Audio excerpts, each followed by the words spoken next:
A. So what do you want to know? Just what's in here? So let me why? Let me pour the wine. Okay. So Lead me off. should we explain what we're doing? No, because it's not a real thing. And you said we'd work that out afterwards. But we may as well explain what we're doing. We're going through the Blu-ray and DVD collection alphabetically. Yeah. Why? I don't know, you wanted to do it. What do you want to know? Because we've just watched that film Recorder. Okay, yes. And we've realised that Physical media has value. and this is a collection. Yes, not a hoarding of Not things. hoarding. It's a collection of things that have value. As I to me. maybe want to call it. They have value to me. So we're going to go through the DVDs Explaining why they're here. alphabetically. I've just realised that's incorrectly ordered. So that's A Christmas Story.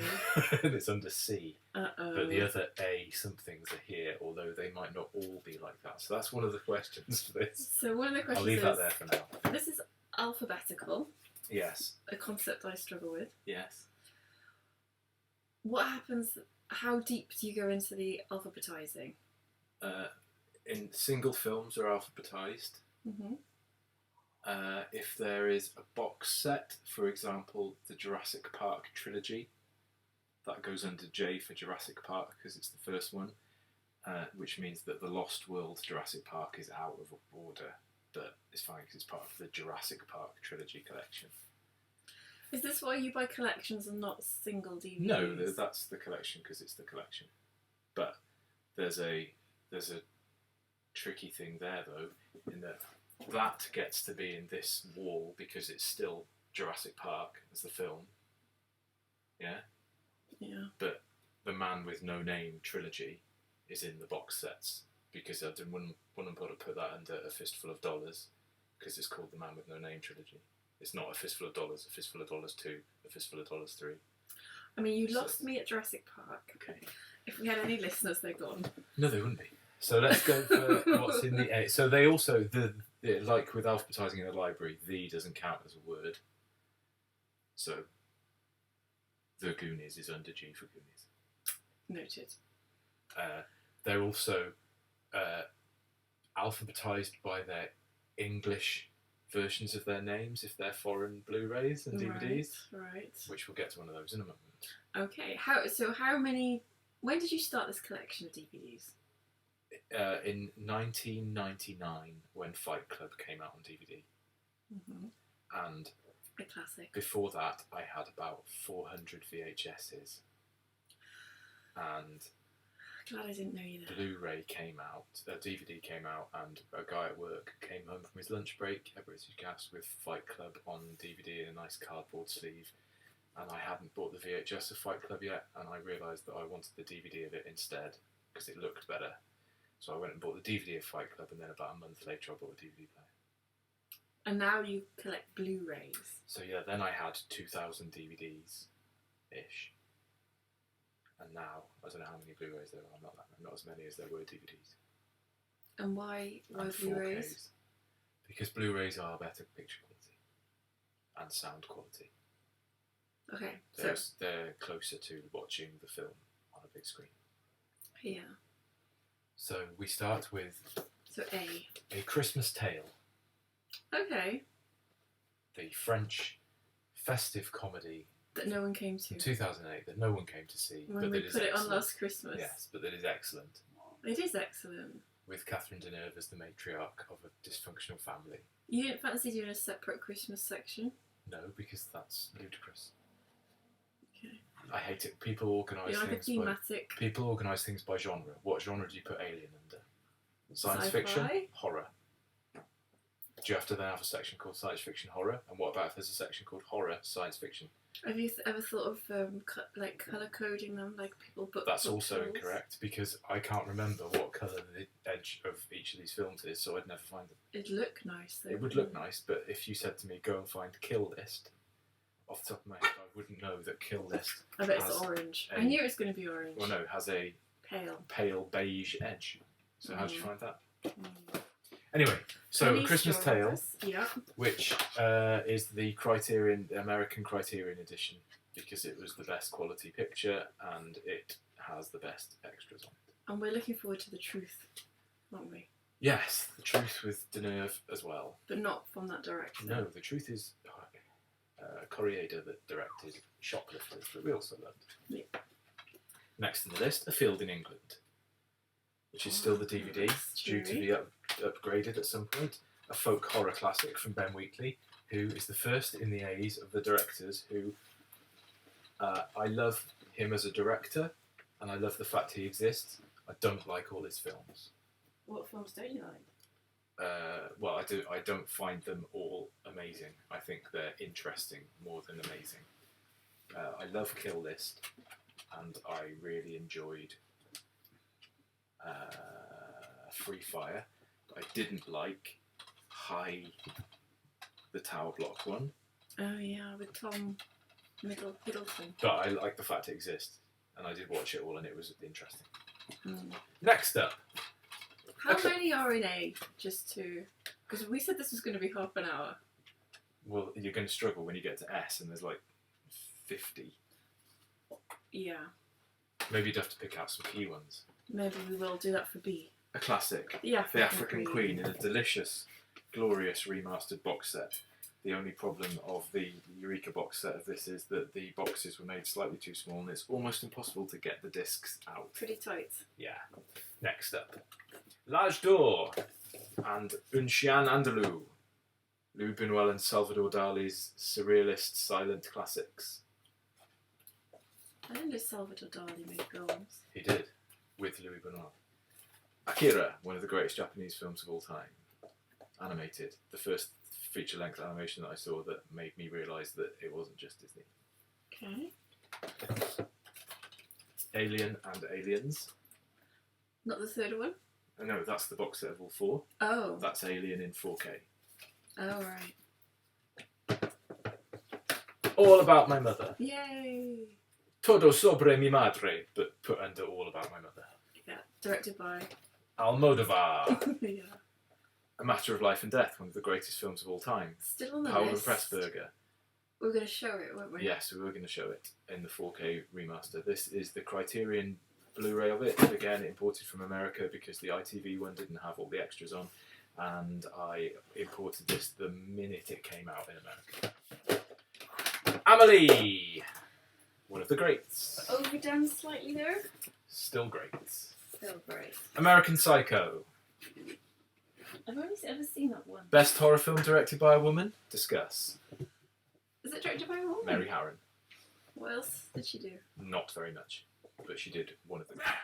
Oh, Penny's not a fan. The beautiful limited edition version of American Werewolf in London. That's a nice cover. Yeah. With a lovely book and a poster and a disc with loads of extras on that weren't on any of the other versions that have had, which have been a VHS, 2 different versions of DVD, a Blu-ray, and now another Blu-ray. Again, not a fan of horror. The Andromeda Strain, which subsequently has been released by Arrow on a nice limited edition disc, Yeah. but hasn't been upgraded to the Arrow version yet because I have a lovely German steelbook of it. I don't really like steelbooks though because they scrape against the other DVDs and you lose the image off the steel. I don't know why people collect them. Waterproof. Who cares? I'm not going to throw it in a river. Wipeable. But wonderful film, maybe not perfect for this time. Andromeda. German? No, the film's American, but it's the German edition of it. Oh. So it was the first one that came out on Blu-ray.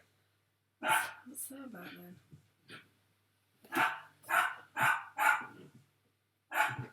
A pandemic. Timely. Angel Heart. One of my favourites. Underseen. That's not the kind of thing I thought you'd have in your collection. Why? It looks like something I would make you watch. Have you seen it? No, but I want to. It's fucking amazing. Let's watch it this evening. You can't drop an F-bomb. I can. Let's watch it this evening. Okay. It's great. Is it a 90s? It's a 90s thriller. It's a supernatural thriller with Mickey Rourke as a detective trying to uncover mystery of his past. Lisa Bonet. Lisa Bonet, chickens being murdered. Oh, now you say that, yes. Robert De Niro I've was seen it. Lucifer, Yes. the least well-hidden devil of all time. Yes, I've seen it. A Nightmare on Elm Street 5-disc collection with all the films, including Wes Craven's New Nightmare. What's that? The one that was made right at the very end, which is when Wes Craven had gone meta with Scream. Hang on a minute. Sorry to interrupt you. You don't count the, but you count a. I know, and that's maybe a failing, but it's because this is called A Nightmare on Elm Street, not Nightmare on Elm Street. People call the Goonies Goonies. Right. People call the Terminator Terminator. We're picking This up is some A Nightmare on Elm discrepancies, Street. aren't We are, yeah. Wes Craven's New Nightmare is the one he made after the success of Scream being meta horror. Mm. New Nightmare starts with a chat show where Wes Craven's on the chat show and Heather Langenkamp, that plays Nancy in the first film, is on the chat show. I've seen And it. Freddy's real, and he comes and he kills the guy that plays Freddy, Robert Englund. He kills the actor that plays him in the film. It ate itself, didn't it? Yeah, It but was it's so meta. still fucking away. Antichrist, second director in the section of A's that I love the fact they exist, but I don't like them, and I kind of don't like their films, but at the same time I love them. I've never seen it because that scissors, that rusty scissors. Antichrist is one of the most brutal horror films that's ever existed, but Yeah. it's beautiful. Yeah. It's absolutely beautiful to look at. Well, maybe. Give it a go. Another classic. The Apartment. The Apartment. Yay. Christmas, New Year's Eve 2 years ago at the cinema. Good. Yeah. Another film that I've had the VHS 2 or 3 versions of on DVD. Then the 3-disc Blu-ray that I think was like 35th anniversary or something. That's Apocalypse Now Redux, and Hearts of Darkness, the documentary about the making of it. And then now we have the 4K of it, which has got Apocalypse Now Final Cut, Apocalypse Now Redux, and the documentary, all in 4K. What more could you want? An actual 70mm film of it and a projector. Next up, one of the best documentaries of last year, Apollo 11 in 4K. So I've got all the space footage in the best quality possible. I've missed that. It's great. Argo. Argo you bought. Yes, Why? because I loved Argo. I haven't seen it since I watched it at the cinema, but I loved it. It was good. It was a good watch, but I don't know if you'd go back. But I bought this version because it had a lovely pack of stuff about the film, like making of books and stuff, served up in a Central Intelligence Agency confidential thing, which is the sort of thing I love. But yeah, I'd like to watch Argo. Arrival, one of the best science fiction films of the last 10 years. I struggle to get into that. I know. In 4K. Artificial Intelligence, one of the only Spielbergs that I've got that I haven't upgraded from DVD yet because I haven't found a Blu-ray that's got such a nice package. Is that good? It's Is it just Spielberg loyalty? some people like it. I like some of it. It's the one that Kubrick wrote the screenplay for, and Kubrick was going to direct it with Spielberg producing it, and then Kubrick said to Spielberg that he should direct it because it was more his thing. And the bits in it that feel like Spielberg's talked about it since, and he says the bits in it that feel most like Stanley Kubrick are the bits he worked on, and the bits that feel most like Stanley Spielberg are the bits that Kubrick did. It's a mind bender, They isn't reversed it? roles. The bits that feel, strangely, the bits that I don't like in it are the bits that feel most Spielbergy that Kubrick did. Right. A Scanner Darkly. Rotoscope science fiction based on a Philip K. Dick by director Richard Linklater, as in Dazed and Confused. Boyhood. This is Keanu Reeves as a detective, Robert Downey Jr. as a drug fiend, most of the cast of Dazed and Confused and It stuff. looks like a graphic novel. It is, it's rotoscoped, so it was all filmed and then they drew over it all to make it look like a comic book. What a faff. Which is great though, because you can do stuff that you couldn't do in real life, cheaper than you do special effects. The Wonderful, The Assassination of Jesse James by the coward Robert Ford. The Coward, Robert Ford. What do you mean? The Assassination of Jesse James by the coward Robert Oh, Ford. that's the full title. Yeah. I thought you meant he was the director. This is one of my favourites of the digibooks. It's the DVD digibook, but it's now got the Blu-ray nestled in it because the Blu-ray came in a normal case. But it's a nice. Is it as good as A River Runs Through It? It's significantly better than A River Runs Through It, and I haven't even seen A River Runs Through It. Well, then hold that. This is one of my favourite films of the 21st century. Mm. It's fucking amazing. Excuse my language. So directed by Andrew Dominic, who did The Proposition as well. It's got a soundtrack by Nick Cave and Warren Ellis. It's... Were you going to say Nick Cage? Yeah. What would that be like if it was like Nick Cage? It'd be amazing, probably. It's got Roger Deakins did the photography, who's the greatest cinematographer of our age. Brad Pitt and Casey Affleck. Quite new then. Well, It's Brad Pitt, Casey Affleck, how old is it? Sam Shepard, Paul Schneider, Jeremy Renner, Zoe Deschanel, Sam Rockwell. That's It's quite a from lineup. 2007. Was it in that glut of like all those films, Unforgiven? It's later than that. That was about 10 years before, Didn't go down. It didn't get very well reviewed, but everyone who went to see it thought it was one of the best films they'd ever seen. There was just a lot of films It's all at once. It's about one of that those period, westerns isn't it? that like it feels like it's probably more like the West was in 1860 than Rio Bravo. Right. We'll paint your wagon. Yeah. Dun dun dun dun dun dun dun dun dun dun dun dun dun dun. Classic. It's Assault on Day Precinct 13.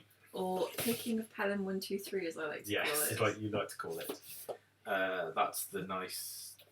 What a great film. Yes, it's fantastic, isn't it? And that's the nice digibook version of that as well. With art cards. When we watched Rio Bravo, I didn't think that the woman in Assault on Precinct 123 was like her. I thought she was going to be like a Lauren Bacall character. You know, like all cool. Oh, what, cucumber. in Rio Bravo? Yeah, but she was all kind of... She's Yeah, got real she's got similar elements to her. She's got a tragic background, but she's quite tough. Similar to the Lauren Bacall character in that other film. It's like the hero thinks she's like he thinks in Rio Bravo. He thinks she's a prostitute. She's not. She's just a dancer. Bogey thinks Bacall's a prostitute at the start of that film, whatever it's called. To Heaven. Yeah. No. Or he thinks there's something morally dubious about her, and that seems to be what Hawks likes.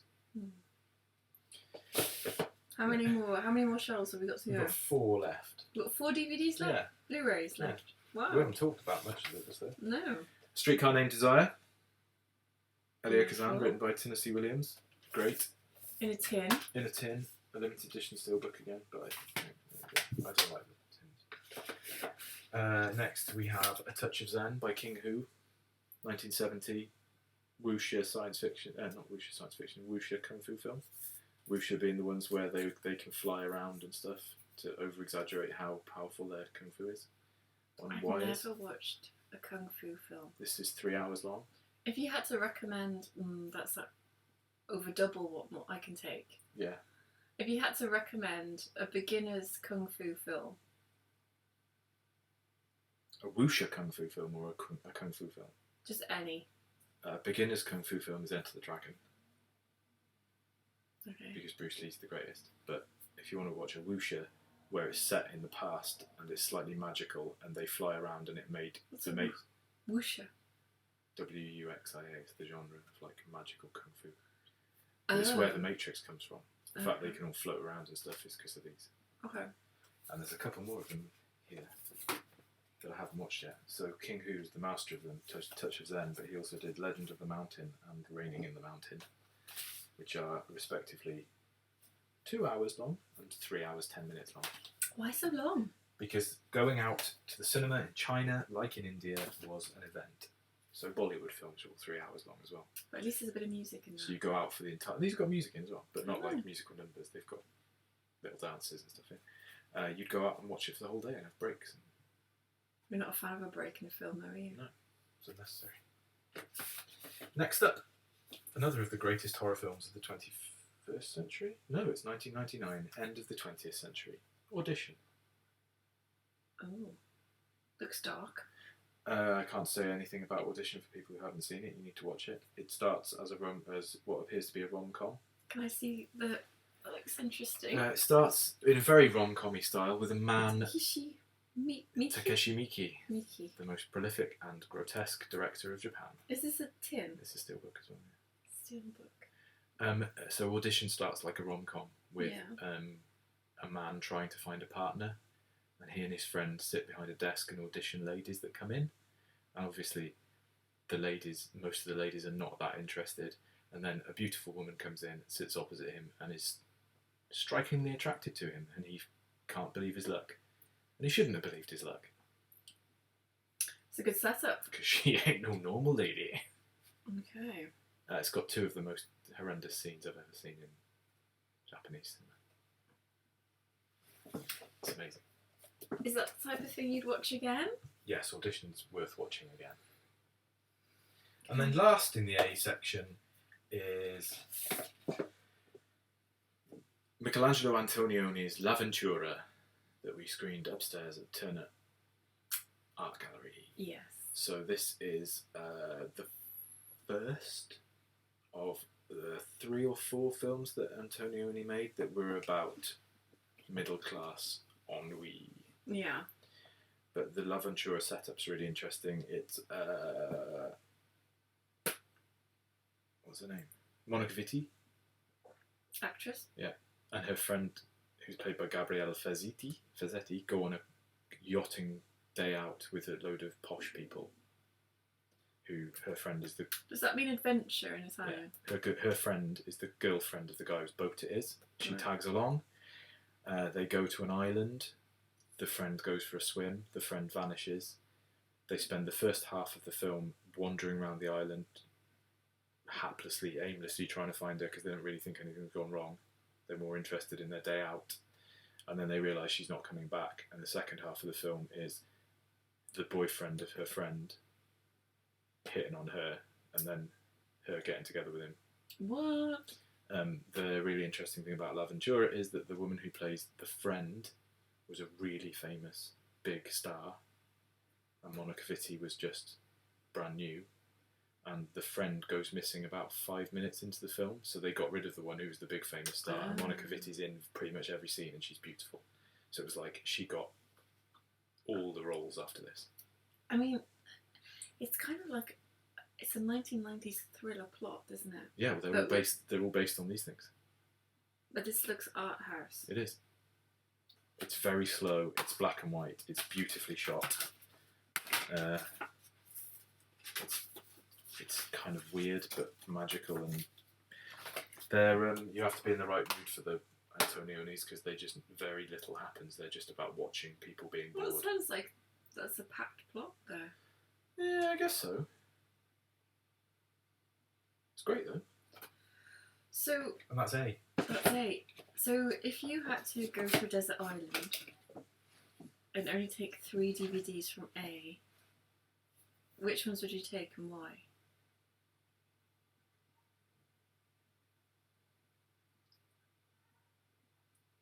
That's horrendous, isn't it? I'd take Alien. Just Alien? Just Alien. Well, am I allowed to take that box set? Hmm. Am I allowed to, if it's 3 physical items from this section, then I'll take the Alien box set. If it's 3 films, I'll take Alien. No, I think it's 3. I think it's 3 films. Okay, I'll take Alien. Why not? Aliens is better. It's not better. It's different. Mm. I could rewatch Alien more often, I think, than Aliens. I would take...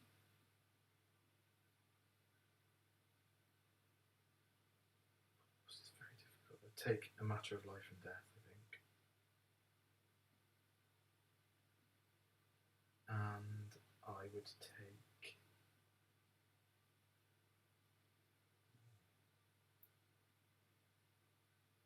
From the things that are here in the A's, considering we've got lots of A's on the computer and stuff as well, I'd take Apollo 11. Okay. Because it makes the hair stand up on my neck to see that real footage of those astronauts in very clear, ultra high definition, so it's like it was filmed yesterday. A thing that happened 50 years ago. True that. All right.